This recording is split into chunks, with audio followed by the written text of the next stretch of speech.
This is an audiobook created by Relay Publishing, who own exclusive copyright to the story in all territories and formats. For more information, please go to our website, www.relaypub.com. We hope you enjoy. Chapter 21. Natalie. I'd given the performance of a lifetime, hovering in the wings and smiling as gorgeous models wearing our cutting-edge designs paraded down the runway, pretending that my heart wasn't breaking over James and Heidi's revelation. I was there to do a job, not cry like a dejected teenager. I could do that later, right after I screamed at him. My heart dropped at the thought of the confrontation to come. We were close to the end of the after-party, and I'd successfully managed to avoid James for the entire thing. I doubted anyone had noticed that I was keeping away, though. James certainly didn't seem to. He'd been busy chatting up various movers and shakers. Meanwhile, I'd been kept busy posing for pictures with Skylar, our brand ambassador. People loved the contrast of my ripped-up black gown and Skylar in the deconstructed runner-up bridal gown we'd salvaged for her finale dress. It wasn't as perfect as the one that had been stolen from us, but it was pretty damn good, because everything I designed was. The ground might be crumbling beneath my feet, but I knew for a fact that no one could touch my work. "You holding up okay?" Skylar whispered in my ear. "Tired?" I nodded, but kept the smile plastered to my face and adjusted my grip on the glass of lukewarm champagne, untouched but for one tiny sip. "You don't even know," I whispered back. "You?" Her lovely face broke into a genuine smile. "Best day of my life." At least one of us managed to enjoy the shit show. I scanned the room and spotted Heidi holding court with a group of photographers that I swore she'd hired herself. I was shocked that she was actually able to stand independently. You'd never have known it from the way she'd draped herself all over James. After a while, I'd had to stop watching them together because it felt like my heart was being torn to shreds, over and over again.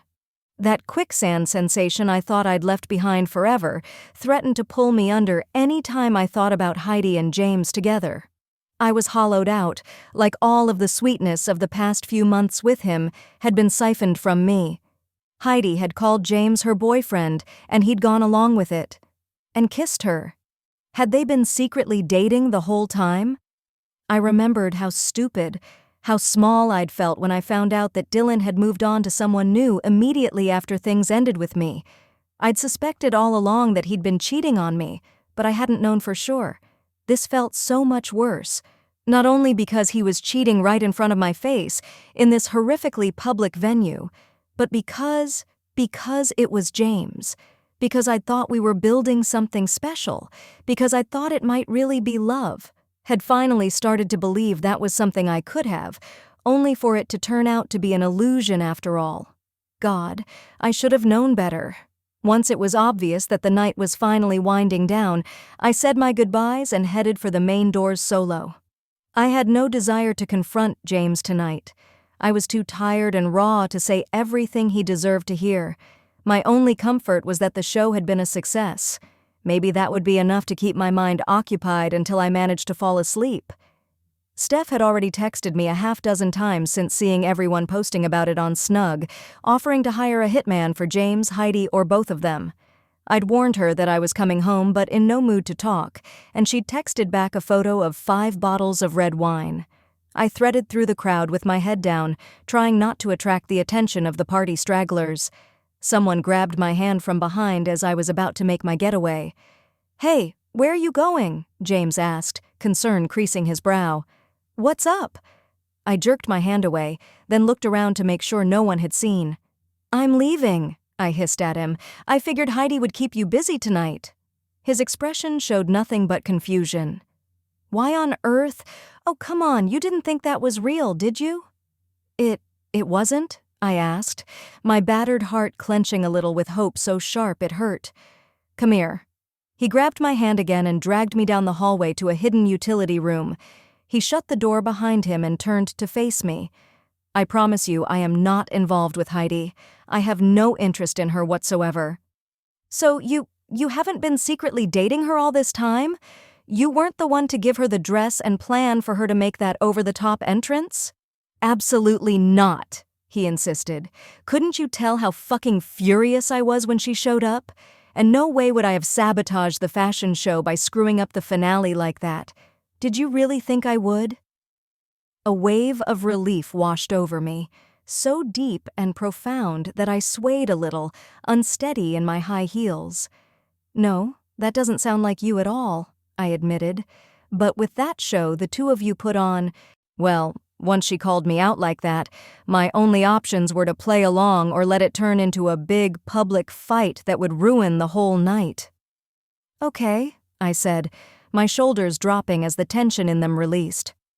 With my hurt and anger no longer running the show, my logical brain took over and I slipped into assistant mode. "So Heidi had her fun and got her night of fame out of her stunt, but now that it's over, you can cut her loose again. I'll set aside a block of time for you tomorrow to talk with Calliope so the two of you can start working out how to get the announcement out there that you and Heidi really aren't together again." "What? No," James said. "You don't want to wait until tomorrow?" I guessed. "Okay, I think Calliope's been going light on the drinks. You could probably talk to her tonight." "No, I mean, why would I have to make an announcement about Heidi and me?" "Because you're not actually together?" I said. "Yeah, but the public doesn't know that," he pointed out. "Have you looked at your socials lately? Because the response to Heidi showing up has been incredibly positive. It's pushing the show at the same time, so I call that a win-win." I'd been too nervous to pull my phone out of my purse and check to see what people thought about my work. Plus, I wasn't in the mood to see photos of James kissing Heidi splashed everywhere, with the speculative headlines about their relationship status. I felt even more nervous now because it sounded like James was saying, "Honestly, it's probably a good idea for me to keep up this charade with Heidi. We've got great momentum, and right now Branson needs all the attention we can get." That. It sounded like he was saying that. All the relief I'd felt before vanished, drained out of me in an instant. All I felt now was sick. "You want a fake date, Heidi?" I demanded, "and I'm supposed to just go along with it?" "It doesn't have to change anything between us," he insisted, "but it does. It changes everything." How did he not get this? "You think I'm going to be with a man who's publicly dating someone else? After what I went through with Dylan, you really think I'd do that?" "It wouldn't be real," he argued, "just a show for the press." "Not real," I shot back. "Like us at Bernie's party? You said that wasn't real. We were just a fake couple, right? Will you and Heidi be a fake couple like that?" That, at least, seemed to leave him at a loss for words, for all of a minute or so. But then he straightened up, a stubborn scowl on his face. "You know it's different. You're just being stubborn." "What about it is different?" I pressed. "I was useful to you. I was good for Branson Designs, so I got a fake relationship out of it. Now Heidi is useful. She's getting you the publicity you need, so she gets a fake relationship too. I believe that you don't really care about her." After the things I'd heard him say, I didn't really have any doubt about that. But what about me? Why am I different? Why is what we have different? "Because I love you." That was all he had to say. Or maybe it was never fake with you at all. I was just too scared to admit it. If he'd only say that, everything could be okay again.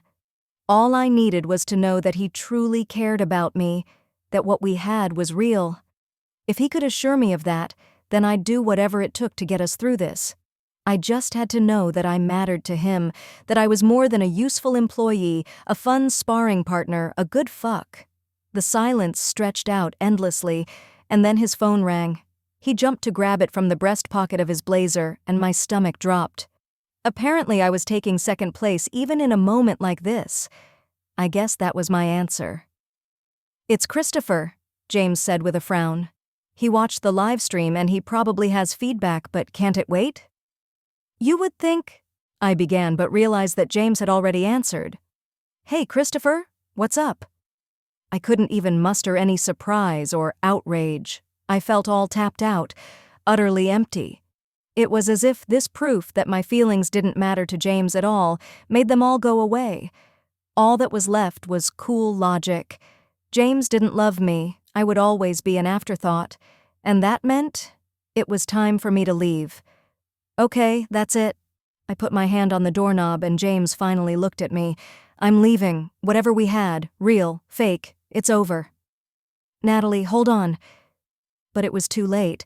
In every way that mattered, I was already gone.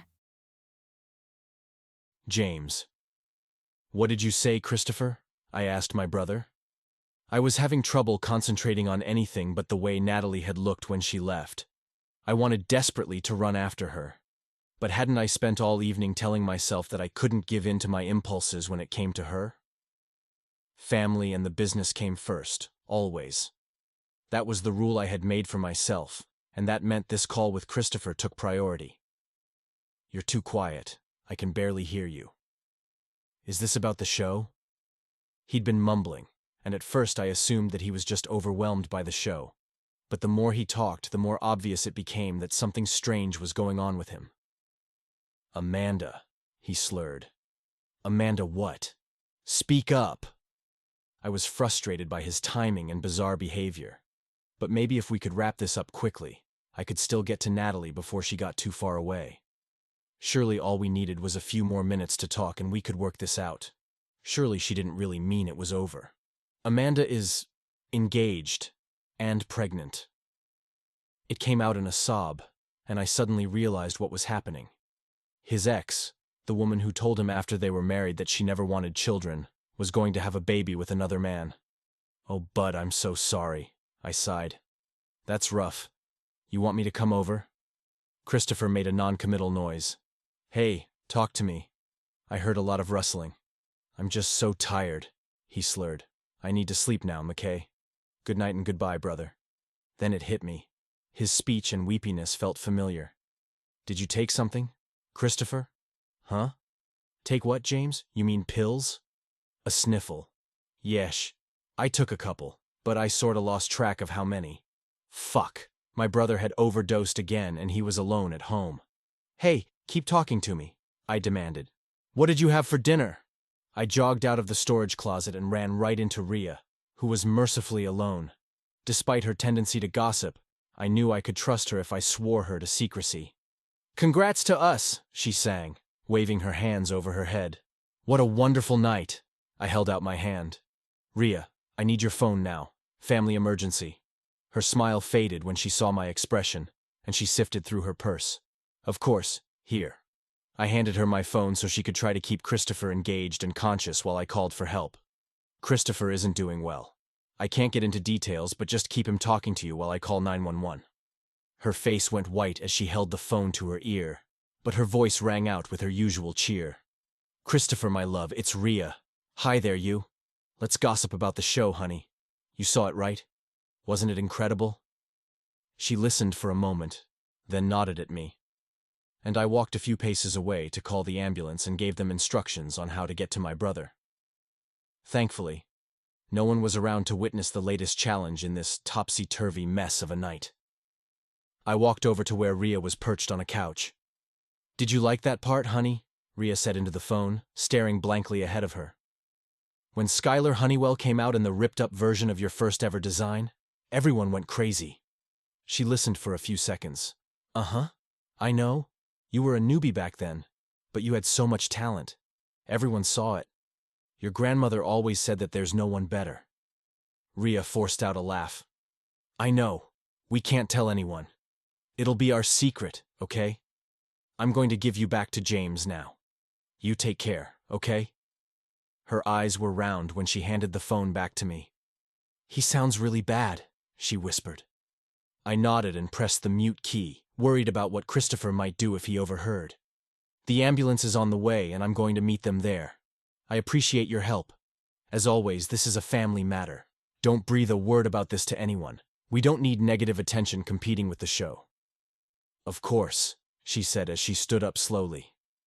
Rhea pulled me into her arms for a quick hug, catching me off guard. It's going to be okay. Don't worry. I gave her a cursory pat on the back and stormed off into the night, hoping that she was right. This was an audiobook created by Relay Publishing, who own exclusive copyright to the story in all territories and formats. For more information, please go to our website, www.relaypub.com. We hope you enjoyed.